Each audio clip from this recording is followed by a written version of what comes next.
ओम श्री गुरुवे नमः। ओम शांति शांति शांति। प्रणाम भगवान। भगवान योग वासिष्ठ महारामायण से उपसम प्रकरण सर्ग नंबर 92 और शीर्षक है तत्व ज्ञान, वासना क्षय और मनोनाश से परम पद की प्राप्ति तथा मन को वश में करने के उपायों का वर्णन। सत्संग लेते हैं भगवान। श्री वशिष्ठ जी कहते हैं, रघुनंदन, जब तक मन विलीन नहीं होता तब तक वासना का सर्वथा विनाश नहीं होता, और जब तक वासना विनष्ट नहीं होती तब तक चित्त शांत नहीं होता। जब तक परमात्मा के तत्व का यथार्थ ज्ञान नहीं होता तब तक चित्त की शांति कहाँ, और जब तक चित्त की शांति नहीं होती तब तक परमात्मा के तत्व का यथार्थ ज्ञान नहीं होता। जब तक वासना का सर्वथा नाश नहीं होता तब तक तत्व ज्ञान कहाँ से होगा, और जब तक तत्व ज्ञान नहीं होता तब तक वासना का सर्वथा विनाश नहीं होगा। इसलिए परमात्मा का यथार्थ ज्ञान, मनोनाश और वासनाक्षय ये तीनों ही एक दूसरे के कारण हैं। अतः ये दुसाध्य हैं किंतु असाध्य नहीं। विशेष प्रयत्न करने से ये तीनों कार्य सिद्ध हो सकते हैं। श्री राम विवेक से युक्त पुरुष प्रयत्न से भोगेच्छा का दूर से ही परित्याग करके इन तीनों साधनों का अवलंबन करना चाहिए। यदि इन तीनों उपायों का एक साथ प्रयत्न पूर्वक भली प्रकार बार बार अभ्यास न किया जाए तो सैकड़ों वर्षों तक भी परम पद की प्राप्ति संभव नहीं। किंतु महाबुद्धिमान श्री राम वासना क्षय, परमात्मा का यथार्थ ज्ञान और मनोनाश, इन तीनों का एक साथ दीर्घ काल तक प्रयत्न पूर्वक अभ्यास किया जाए तो ये परम पद रूप फल देते हैं।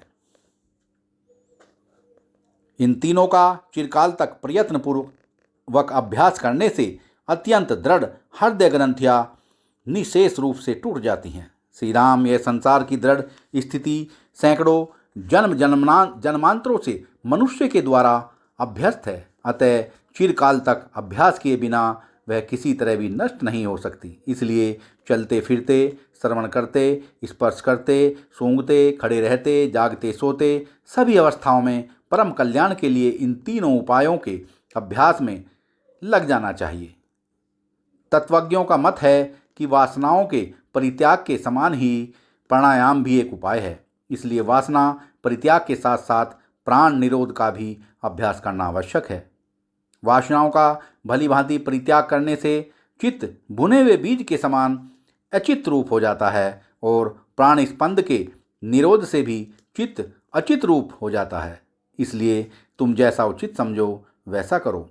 चिरकाल तक प्राणायाम के अभ्यास से, योग अभ्यास से में कुशल गुरु द्वारा बताई हुई युक्ति से, स्वस्तिक आदि आसनों की सिद्धि से और उचित भोजन से प्राण स्पंदन का निरोध हो जाता है। परमात्मा के स्वरूप का साक्षात अनुभव होने पर वासना उत्पन्न नहीं होती।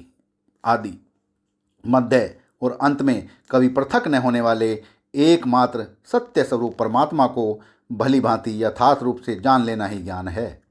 यह ज्ञान वासना का सर्वथा विनाश कर देता है तथा अनासक्त होकर व्यवहार करने से, संसार का चिंतन छोड़ने से और शरीर को विनाशशील समझने से वासना उत्पन्न नहीं होती।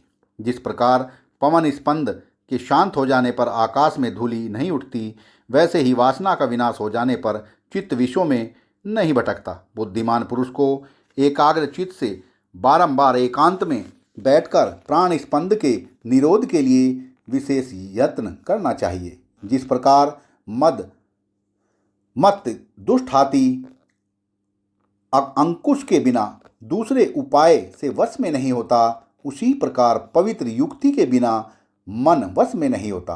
आध्यात्म विद्या की प्राप्ति, साधु संगीत, वासना का सर्वथा परित्याग और प्राण स्पंदन का निरोध, ये ही युक्तियाँ चित्त पर विजय पाने के लिए निश्चित रूप से दृढ़ उपाय हैं। इनसे तत्काल ही चित्त पर विजय प्राप्त हो जाती है। उपर्युक्त इन चार युक्तियों के रहते जो पुरुष हठ से चित्त को वशीभूत करना चाहते हैं, उनके संबंध में मेरा यही मत है कि वे दीपक का परित्याग करके अंजनों से अंधकार का निवारण करना चाहते हैं। उपर्युक्त इन 4 युक्तियों को त्याग कर जो पुरुष चित्त या चित्त के निकटवर्ती अपने शरीर को स्थिर करने के लिए यत्न करते हैं, उन हठ करने वाले पुरुषों को विवेकी लोग हठी समझते हैं। सत्संग को विराम देते हैं भगवान। प्रणाम भगवान।